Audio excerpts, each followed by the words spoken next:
I do see in themes that they really want the best for us. And especially animals that have passed really want like the humans to step into their potential. And Mm. they will assist in guiding us to that gently and in ways that are safe and aligned for us. They don't push. Welcome to season 2 of the podcast, Spirit Doggies. I'm your host, Danny Finkhauser. This podcast series explores the spiritual connection between humans and dogs and is a companion to my short story, Dog Deities. Dog Deities is about a fictional society where people idolize their dogs, literally. You can learn more about the podcast and read the short story at dogdeities.com.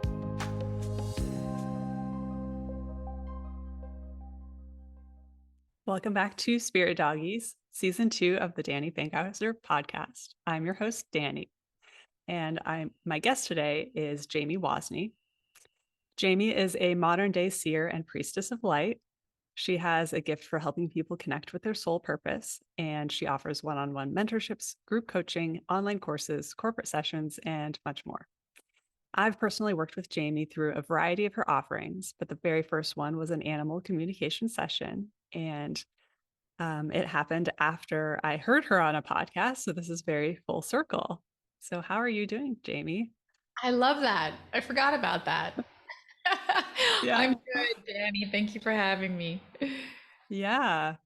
All right. So, I want to start with a question that I ask basically everyone. And it's really fun to hear the variety of answers. And that's what's your intuition origin story, especially going all the way back to the earliest time that you knew that you were intuitive? And then Mm, what activated starting to train in it later on? I love that question. The origin story would be the first time I can remember being super intuitive psychic was when my mom lost her lip gloss. And I closed my eyes and I got a flash of where it was. It could have been anywhere in the house. And we had a basement, we had backyard, front yard, car, and I got a flash that it was in the bushes in the front yard. I guess it had flung out of her purse, and lo and behold, it was in the bushes in the front yard. So um, I remember having experiences like that, but not thinking anything of it because no one really talks to you about. Well, sometimes you're raised in certain families that do, but innocently wasn't really spoken about or talked about. And it I was also, just an instinct that you were like, yeah, let me close my eyes and yep, picture where it might be. Yeah. yeah. And then I just saw it, and it's like I didn't think anything of that. And I remember having experiences too where I'd wake up and I'd see like a white figure over me, very peaceful, very angelic. And I remember at the time my family taking me to a therapist because I was like, I think I can see ghosts. And Oh, my wow. fa- so my family at the time, I remember my grandma talking to me about Casper and that Casper is a friendly ghost. And so maybe, Oh, yeah, just to not, so I wasn't afraid because, again, I was the only one in the family, I guess, outwardly experiencing these things. Um, yeah. so I Were look were you afraid though? Or did they just I assume that was you? terrified. Oh, It's okay. funny Okay. when when you don't have tools around your gifts and you're little. I mean, my Yeah. God, it was like the dark was my deepest fear. Having a ghost, like I'm saying ghost now because that's what I said when I was little, but like having a being like speak to me, or if I saw something appear, I'd be like, like get me out of here. It was like Yeah. terror, but I feel very empowered now and I understand the spirit world, so I don't feel like that anymore. I feel like that. Like the more that I learn that that stuff is real, the more I'm like, please do not show up in my room as like a being I'm not ready for it. Right, right. Yeah, Yeah. exactly. Play with someone else. Thank you. Yeah. So that was childhood. And then when did you consider that this might be something to build on and then Yeah. potentially use professionally? Yeah. So childhood, there were these little moments, and I was very sensitive, like super in tune, super emotional.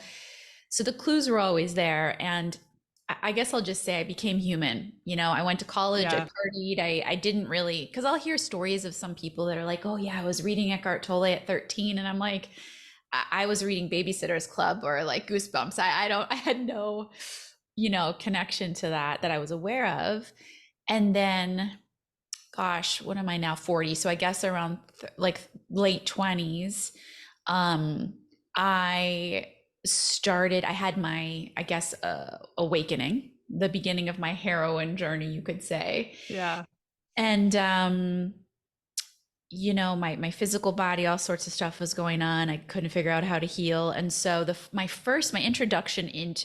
reintroduction into my inner wisdom was, I met a Reiki master because I was an actress. I was like, I'm going to come to LA to be an actress.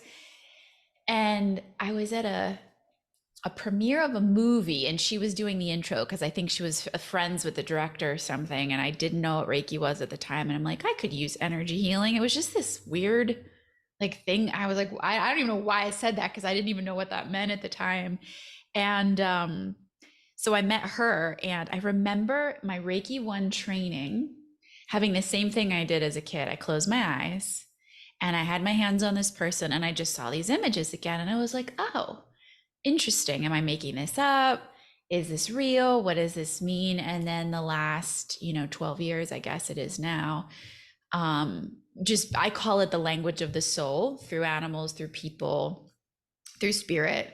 I've gone on this journey of like, okay, this is something. Let's study it. Let's master it. Let's embody it, and realize, whoa, there's this other dimension that like we kind of don't really have access to or context for that is very real.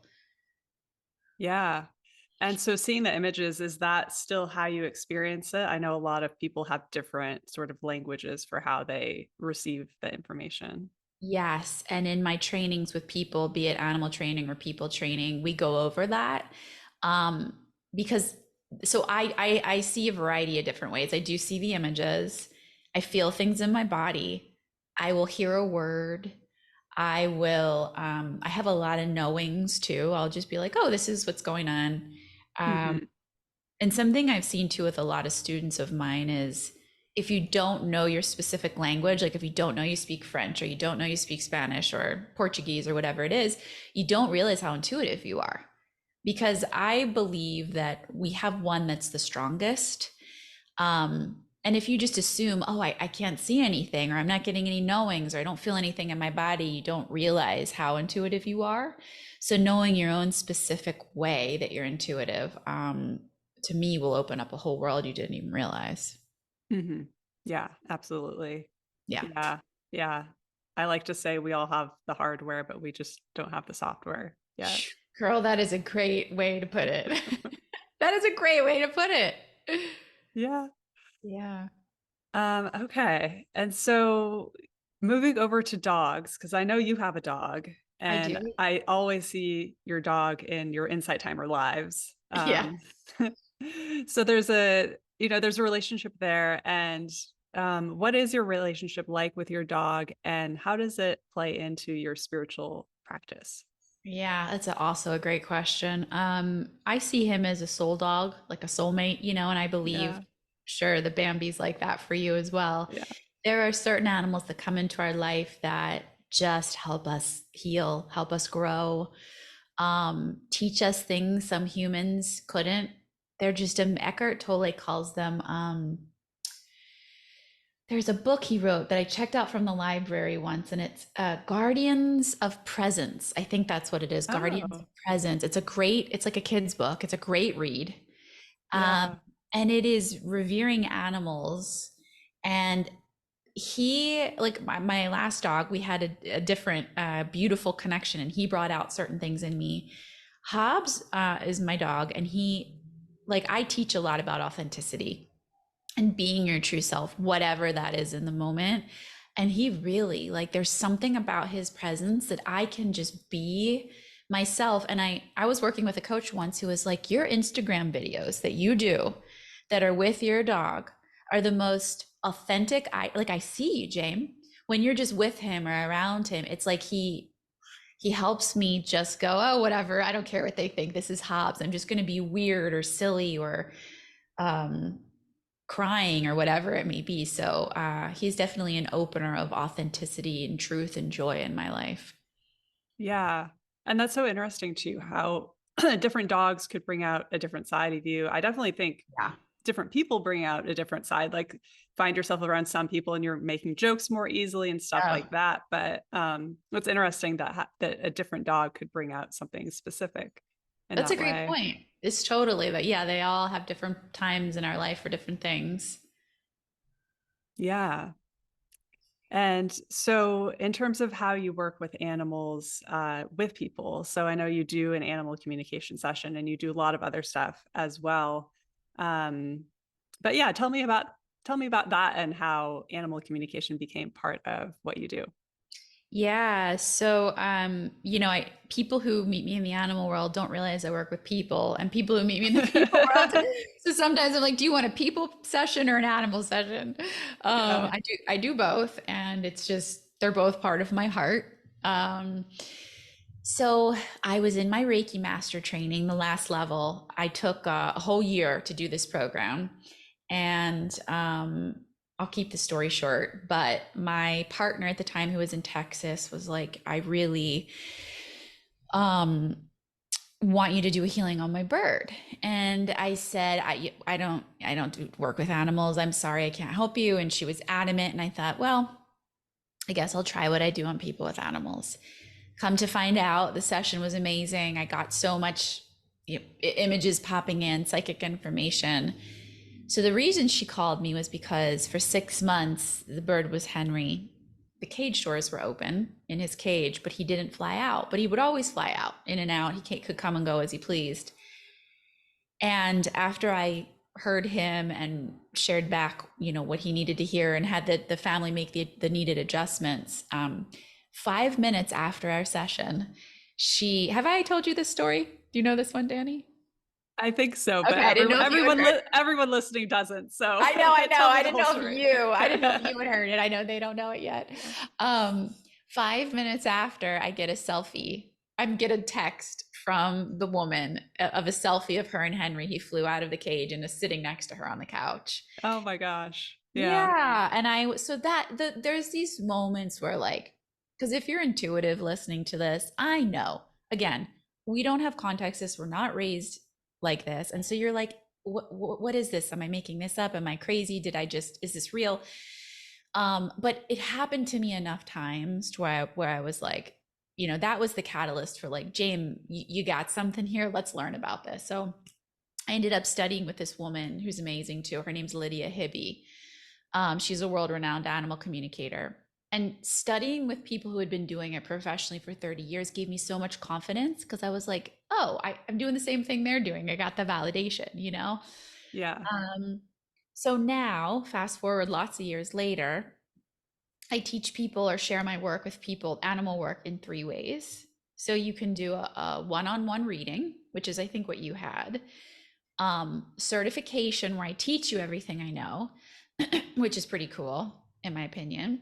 That one's online. And then, since I spoke to you last, I was hiking with Hobbes, and I had just finished an animal reading, and this epiphany blasted through my head. And it was so simple. And I heard psychically, Yeah. their needs are your needs. Like, what they need is the exact same thing you need. Like, there's many things that come into readings, and it helps our soul expand, and there's mirrors and reflections and matching things and similar things. But as far as a need, because I started seeing that, I was like, oh my God, the dog needs boundaries, the person needs boundaries. For Hobbes and Hmm. I, when he was sick last year, he needed joy, I needed joy. And so I created an offering, because these one-off readings are great, but I've always wanted to create a container where I could do deep work with the human and the animal and me. Like, how sweet to create this beautiful little container. So it's 1 month, it's 4 sessions. We do a reading on your animal, a reading on you, reading on the animal, reading on you. So it's a container where we see, okay, Hmm. what are they saying they need? What do you need? How do we do the healing work required? And then we both heal together, meaning you and your animal, and we both expand together. So that's a new offering. It's called Healing Alongside Your Pet. Yeah. I love that. I know. And I'm like, I don't think this exists. That's what I was just gonna say. I don't think it does. Yeah. But It is so interesting because I think one of the things that you noticed when you did the Bambi reading was like that we're both learning to be less afraid and that we're helping each other with that. Yep. And like it is so funny in hindsight that I did her session before ever like hiring you for my session. Yeah. Well, And yeah, it's like it's funny how I'll buy something for Bambi that I won't buy for myself, but then I see the benefit for Bambi and I'm like, oh, I kind of want that for me too. right. I know exactly. And well, that's kind of the catalyst. I realized I'm like, okay, this is interesting. A lot of my animal clients and vice versa, right? But a lot of my animal clients turn into my people clients because in the session we see, oh, what in you is ready to heal. We see it in the animal reflecting it in you sometimes. And so I thought, and it's hard for me as the healer to just, because sometimes it does require our work. So to me, I'm caring for the animal a little bit more if I say, let's help the person too, so that the animal can be helped, so that the person can be helped. So it's just a beautiful like alchemy of light that gets created. So yeah, I'm excited to see where that offering goes for a person who really wants that spiritual expansion with your pet, who wants that deeper connection. Because man, you start to see, talk about the soulmate thing. I'm like, wow, we really do come here to support each other. Hmm. Yeah, absolutely. Yeah. Yeah.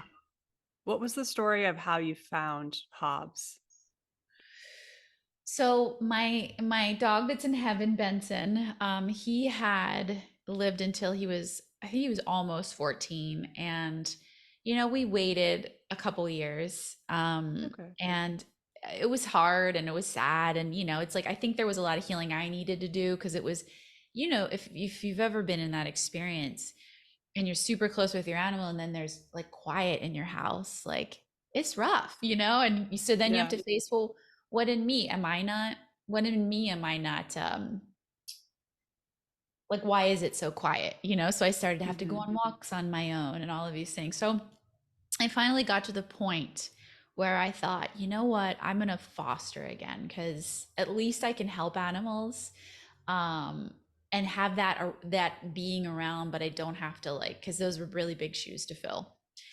And so I drove out to the desert in Pomona, 2 hours away in traffic, because I used to dog walk when I first moved to LA and I was an actress. It's like all the breadcrumbs kind of come together. Yeah. Yeah. Um, and I drove out and I don't know how I roped him in, but I asked my partner if he'd want to come with me. And because I was asked this rescue, if we could foster, and they were like, go look at these two dogs. So anyway, we got there. The dog was a beautiful dog, but was afraid of men. So I wasn't the person to help because that would have had to just be all on me and was like barking at the man, and it would have just been a little chaotic in our space. But anyway, Hobbs was there. And I remember code naming him Star at the time. He didn't have a name, he had a number. It was a Uh-huh. high kill shelter as well. And of course, like I probably would have been one of the dogs barking too, because all the dogs are scared and barking. And this guy Yeah. is leaning up against the wall, just like looking like a G. Like when we walked by and just like kind of looked at us really calm. And I was like, dude, who are you? Like, what is this? He had this ability to hold peace in the middle of the storm, Oh, to hold wow. light in the middle of the storm. And I thought, okay, we're on the same path. We're trying to do similar things in life. Um, I fell in love immediately. I had a knowing immediately because I Yeah. hadn't for 2 years.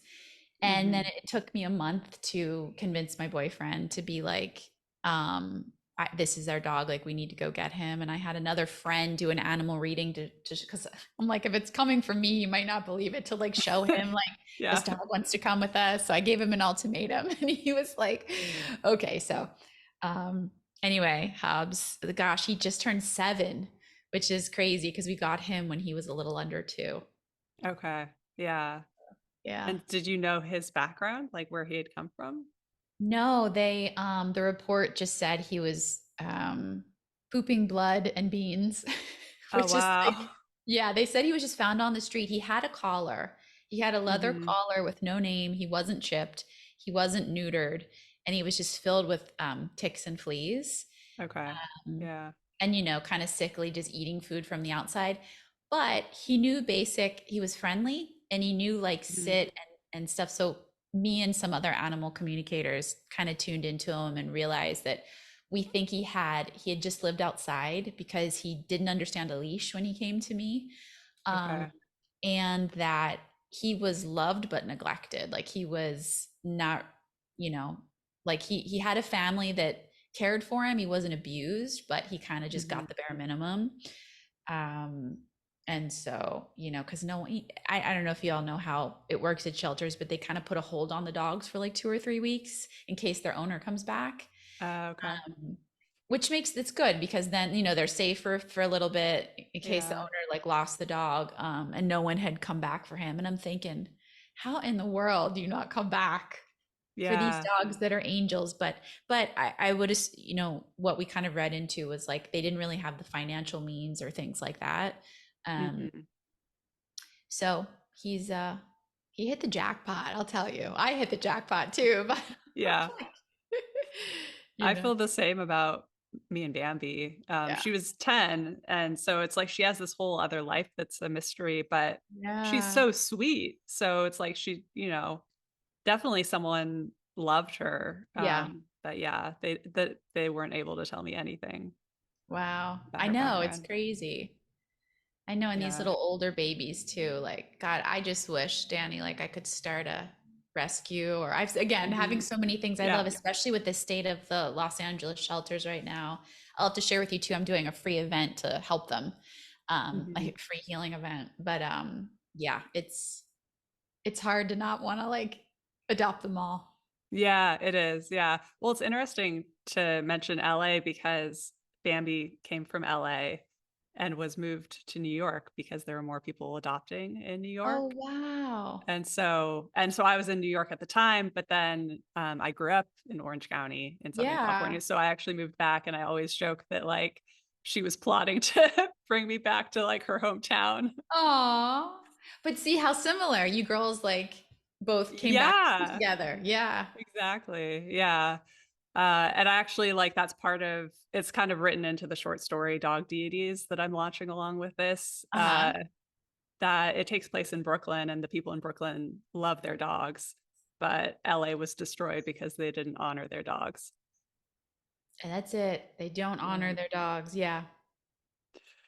Yeah. So anyway, going back to working with clients, I'm curious if there are themes in terms of what people come in for with their Mhm. animals and what are maybe some of the most common questions that you get.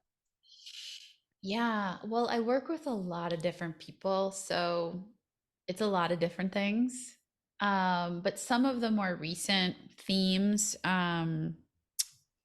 trying to think. Oh, so there was a woman who, and some of this stuff I know if you're not used to it can sound a little wacky, but there was a woman who was kind of living just in her humanity and hadn't opened up to her spiritual gifts. And when I tuned into this dog who was a lot older, and he felt unseen in kind of like, I see Hobbes as a healer and I see him as a healer. So I feel like energetically he feels acknowledged on that level.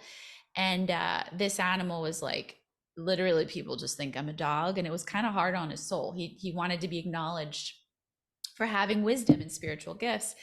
And I had this immediate, oh my gosh, this woman hasn't opened up to any of her spiritual gifts. She's never had permission to open up to, gosh, spiritual gifts could mean many things like her creativity, her artistry, her connection to the earth, um, her psychic powers, whatever it is. So, that was an example of he wanted her to know, I know you don't know this about yourself, but could you be open to maybe this was buried when you were young and kind of pray about it? Like, oh, what are my gifts? What books do I feel led to read to learn about this other dimension?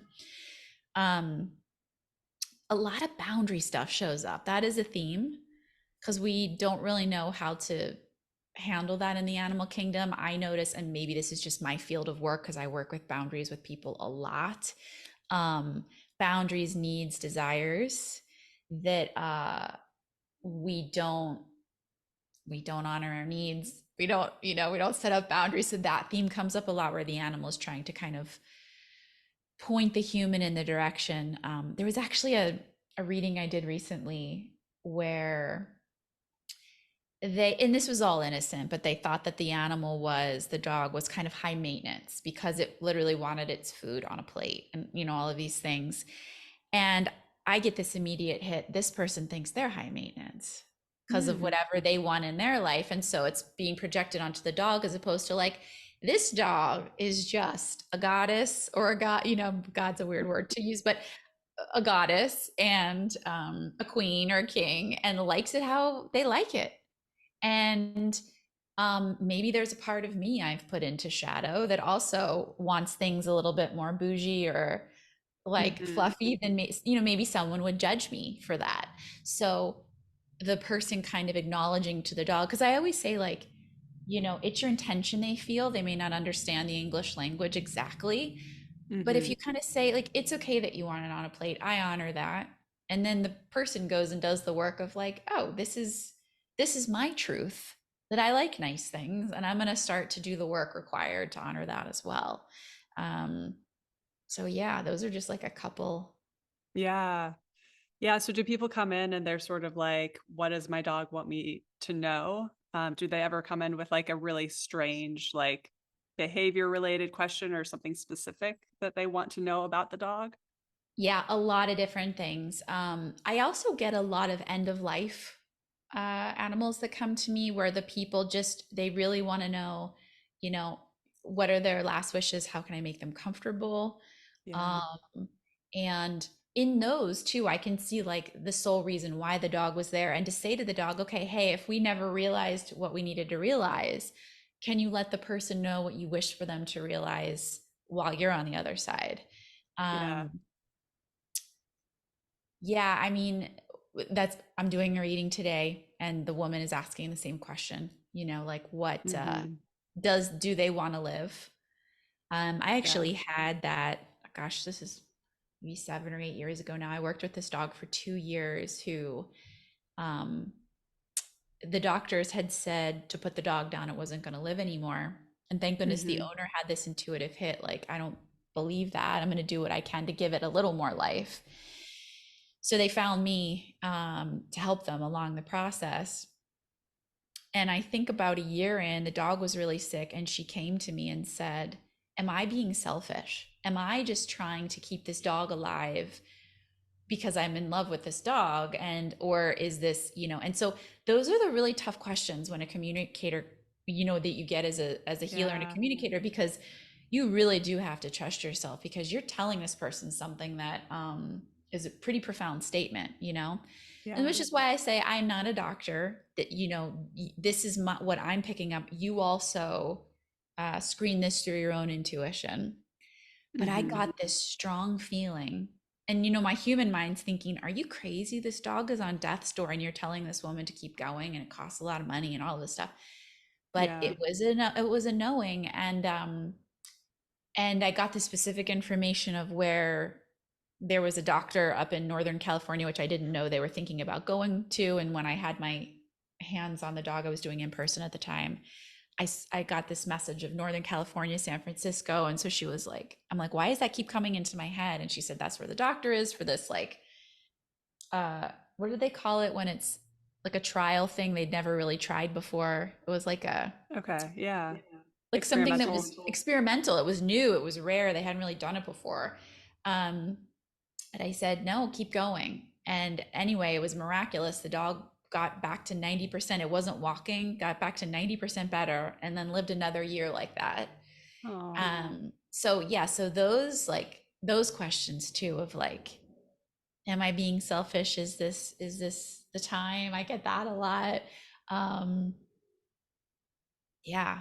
And then sometimes too, like, yes, these are very spiritual and profound, but there are sometimes like a guy came to me, his dog wouldn't eat anything, and I just kept seeing turkey, and I'm like, have you tried turkey? And he said no. And I hear from him like 3 weeks later, and he says, oh, by the way, I switched to turkey. My dog's eating again. Thanks. Wow. So like, it can be simple like that as well. Yeah. But Yeah. yeah. With the story you were just telling about the dog that was near the end of its life, it sounds like the owner had some intuition Yeah. around it and just so needed help trusting themselves too. Um, 100%. Yeah. And yeah. I'm thinking, I get a lot of cases too where people have tried trainers, they've tried doctors. And I think those things, you still go to your trainer, your doctor. I'm not, you know, hitting on those things. But they're still a little lost and they want one more perspective. I Yeah. had a woman a few weeks ago, or maybe it was a couple months ago now, who her dog was young, like two, and all of a sudden got sick one night and then was in the ICU, and they said, "We think your dog might have a few hours left to live." And she's like, "What the hell? This is something." They didn't even know what was wrong. So she called me and I could see the physical and the energetics. This is very bizarre, but the energetics were about receiving more abundance, to support you.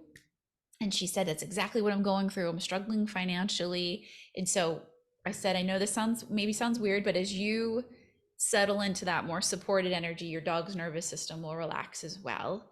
I'm seeing obviously go through with the physical surgery, everything that's done, and they weren't sure if the dog was going to live. And I said, I don't think your dog is finished.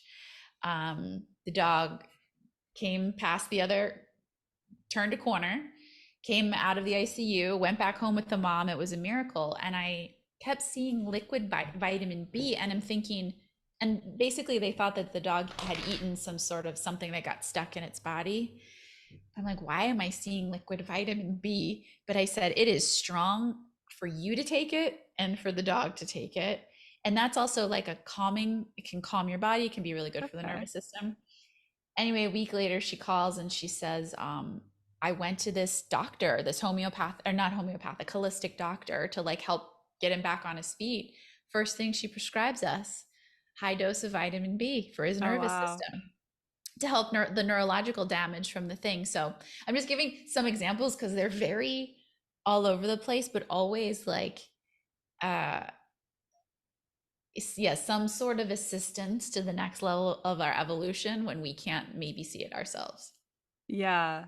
Yeah, something that would seem so unrelated, but like the idea of the abundance tying to like, something that I noticed, Bambi would have stomach problems. And so I would try to tie it like, did she eat something? Did this happen? Did this Yeah. happen? And finally, I was like, it's when I'm stressed. Like, and Yeah. so, yeah, it's so crazy that like their physical expression can be tied to like what's going on with their person emotionally. Yeah, and it can be easy to get obsessive with it, to be like, "Oh my God, there's a thing. What did I do?" Like we can kind of zoom in, Yeah. and I don't want anyone to go there because look, I do this professionally, so clearly my mind goes there too of like, "What did I Yeah. do wrong?" Blah, blah. Um, I've had to learn to allow myself to be human too, and to allow them to be dogs too, and to go, okay, maybe I don't need to analyze this and go deep into this. Maybe my wisdom's guiding me to a thing. And maybe I'll kind of contemplate, Hmm. is this, because I started noticing patterns. He would get hives, like really bad allergies, but like we used to have to take him to the emergency room, bad hives. And I hadn't fully processed my anger. So if I was angry, it would just be this flare up, but where it wouldn't fully go through me. And I'm like, oh my God, Hmm. every time my partner and I have a fight and I hold on to anger, he gets hives. Mm, yeah. So it was just this curiosity, not an obsession, where I was like, oh, okay, maybe I need to go to my healer to process my anger, and he's fine, Yeah. Yeah. so And what are some of your experiences with, because you also help people develop their own intuition so that they yeah. can connect with their pets? Yeah. What are my experiences with it? Like, or Yeah, or what's maybe like a story of how that's worked out for someone? oh yes, yes. Yeah. I the story about there was a woman who came to one of my trainings, and I basically teach you how to do psychic emailing with your pet to be able to communicate back and forth. And her dog, she had a little chihuahua that would bark when she would leave for work, which that's very common. My dog had separation anxiety too Yeah. when we first got him. And this woman was diligent. She sat with the dog for 10 days every day and did this little movie exercise I teach in the training, where she just projected to the dog as if you're talking to a child and explaining, okay, I'm going to leave. I'm gone 8 hours. And then she shows, but I'm coming back. And you got the water here. You got music here. I'm leaving treats here. So and so dog walker will be over at 4. You'll go on your walk. Like, you show them the whole thing. Within 10 days, the dog had stopped barking when she left. Mm, yeah. So a lot of times just keeping them in the loop with things is huge. So that's just one story that I heard that was like, oh wow, like you're actually doing the work on your own and it's working, which is really cool. Yeah. I love that story, especially because I have a chihuahua who barks when I leave. Yeah. Well, she was diligent, so I would say like Yeah. 10 full days she was like on it. But yeah, it can be. And the thing too with this work, like they'll tell us stuff, but like a kid would tell you, maybe who's 5, I want ice cream all day, but you have to be the adult too to be like, Yeah. cool to know that you love ice cream and maybe we can have it for dessert 4 days a week, 5 days a week, but I'm not going to give it to you all day every day because I'm just getting this psychic message it's what you love. Yeah, exactly. So Bambi would just there's, want to snuggle all day, yeah, and it exactly. wouldn't work out for either of us. Yeah. Yeah. You got to use your discernment as well. Yeah. Yeah. So beyond dogs and probably cats, and we've talked a little bit about birds, but are there any other animals that you've done communication with? Horses, we did in our training. And then I remember, God, where was I can picture I was on vacation somewhere. Dolphins. There were Mhm. these sad dolphins, and I just was like, felt to connect in with them. Oh, and I was in Mexico, and there were these llamas they were either llamas or alpacas. I think they were llamas, that I connected into, who were telling me I was thirsty. And I went over to the men and they said, oh, they get water at this and this. And I just got fierce and I said, well, I can speak to them and they're thirsty and I'm going to wait here right now until you get the water Oh, and you let wow. them drink, and then I'll know that they're okay and then I'll leave. And they were like, oh, okay, ma'am. Like, And they're like, okay, whatever. no, but they didn't question it. So Yeah. they just were like, this woman is pissed. Yeah. So I think that's it. I mean, I'm sure I'm missing something, but because we live in the modern world, I'm just so used to people calling me about their traditional pets. But yeah, Yeah. Yeah. It's awesome. Yeah. And so after having, I mean, who knows how many conversations you've had with animals at this hundreds. point, Yeah, hundreds. Yeah. What what's like some general things that you wish more people knew about animals? yeah. They're wise.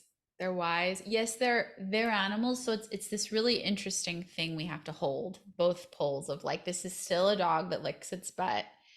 And they have needs and desires. Something else I've noticed too is they do have different levels of, like, some of them feel like older souls to me, some of them feel like newer souls. So your dog may be a newer soul who's just more simple and doesn't have this profound wisdom to share, and then some dogs are. So, and that I believe anybody can communicate with them if you learn the language. If you learn the French or you learn the Spanish. To reiterate as well, their needs are your needs. So start to notice if you can't see it in yourself.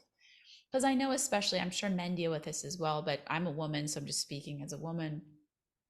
I turned off that part of myself when I was young to, like, get to know my needs and to honor my needs and all of that. So looking at them to see what their need is also helps you have a clue when you might not be able to see it yourself. Um, yeah, and that they can help you expand and grow, and you guys can do it exponentially together. They're your little, like, healing partners if you let them. Hmm. Yeah. Yeah.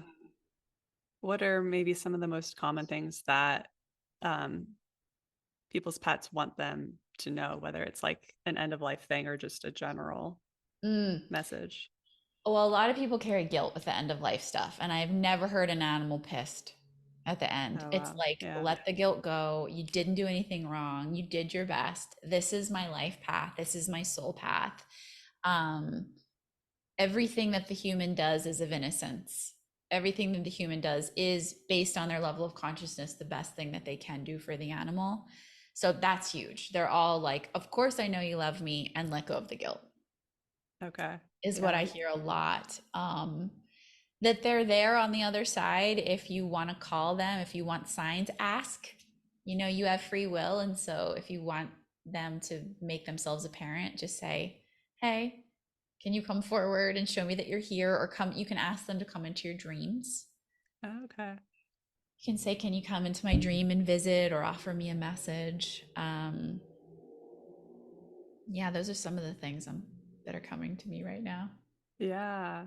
Yeah. And so people can communicate kind of through a request like that, or you talked about the images earlier, like there's different ways that people can send those messages. Yeah, exactly. And the thing that's coming to me now too is just, when this is a process, this is why I work with humans, because it can take us a while to retrust ourselves because we think Yeah. we're making it up. But my invitation is trust yourself when you're with your animal. Um, of you can pick up on how they're feeling and you can pick up on what makes them happy. Like if it like Hmm. trust those subtleties, uh, and um, and just start to practice there, just to see like, oh, what does flash into my mind or my head when I'm directing a question in their direction, Hmm. you know? Yeah. Yeah. I think something you said earlier was like it's more about the energy than the words.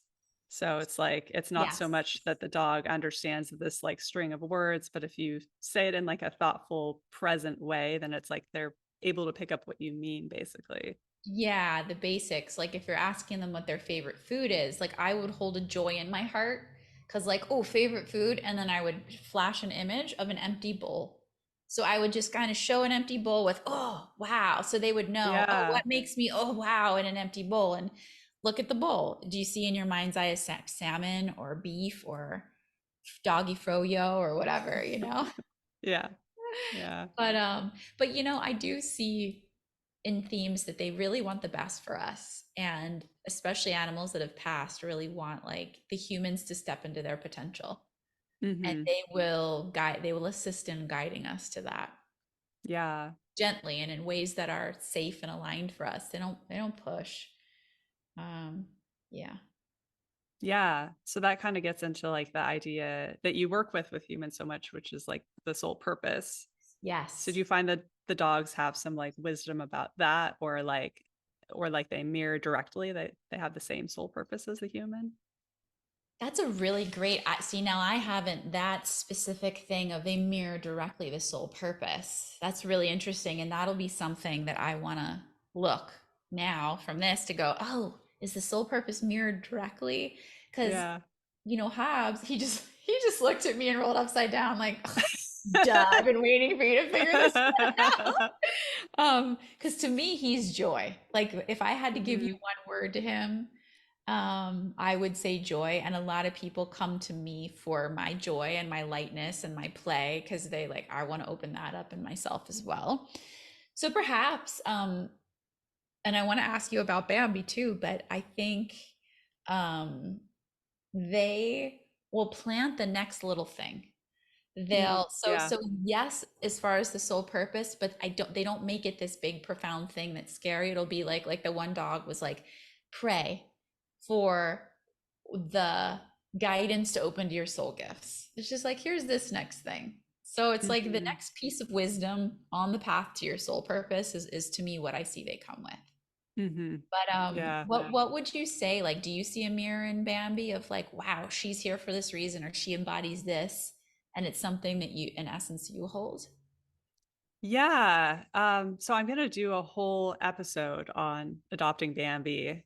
Um, but I would say that so when I first got her, I still had my old job and career in startups. Hmm. And I would be like on calls with investors, like pitching them, and I would see her in the background, like perched on the couch, like glaring at me, being like, I want to go for a walk.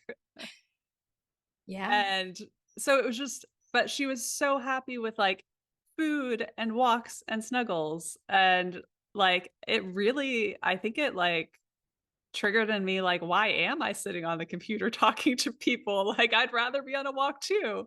Yes. So I feel like there was definitely something about the pace of life. Bambi's pace of life is like eat some food, nap, go for a walk, have some Yeah. more food. And I think that like my soul wants that pace as well. I'm still Her like needs are figuring your that needs. out. Yeah. Yeah. Yeah. So there's definitely, I feel like she's inspired me to maybe shift some things around in terms of that. Yeah. I'm curious too. Yeah, my guy's literally laying upside down with like everything hanging out. He's just such a cute dog. Yeah. Um, does she have an essence? Like if you had to say like one word that's Bambi. I call her my little angel a lot.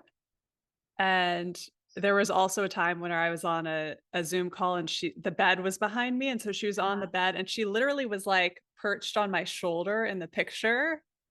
And she also guards me while I eat.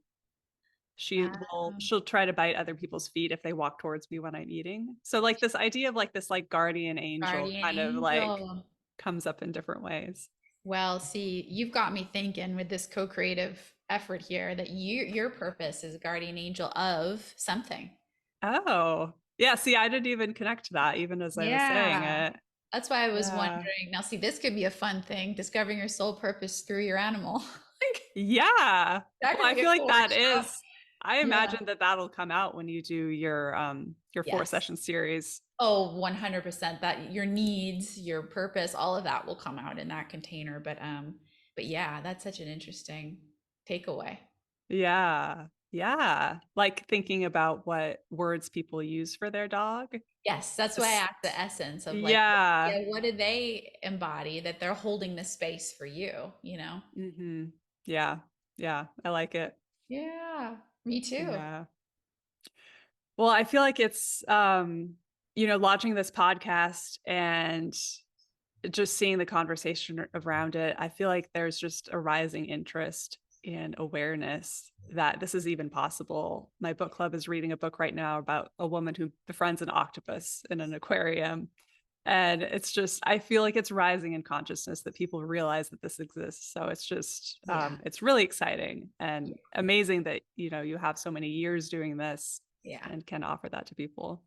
totally, totally. And yeah, thank you for bringing awareness to it too, because these guys, again, they are guardians of presence and they offer us so much unconditional love that the least we can do is honor them too. Yeah. Yeah, absolutely. Yeah. All right. Well, let us know where can people find you and follow along. Yeah, so jamiewozny.com or at Jamie Wozny is my Instagram. And then specifically for the animal work, it's jamiewozny.com/animals with an S. Okay. And I will be posting as well about the free I'm doing this event this month about not sure when this will come out. Maybe later. But Maybe later. Yeah. yeah, we'll But have I'll all the be links in the show notes for, okay, cool. I'll be yeah. doing lots of events too, but I've just been Yeah. doing compassion for them, sending them energy. So, Yeah. which is really, there's science behind the healing power of that too. So, yes, I Yeah. will share That'll with you be all the links. awesome. Yeah. Thank you, Jamie. Yeah, thanks for having me, girl. This was a great conversation. I hope this podcast brings you closer to your furry friends. And if this episode made you think of something, why not share it with them? You can send the link in a text message, an email, or even put it in an Instagram story. And to help us reach more people with heartwarming and paradigm shifting stories about animal consciousness, please leave the podcast a 5-star review.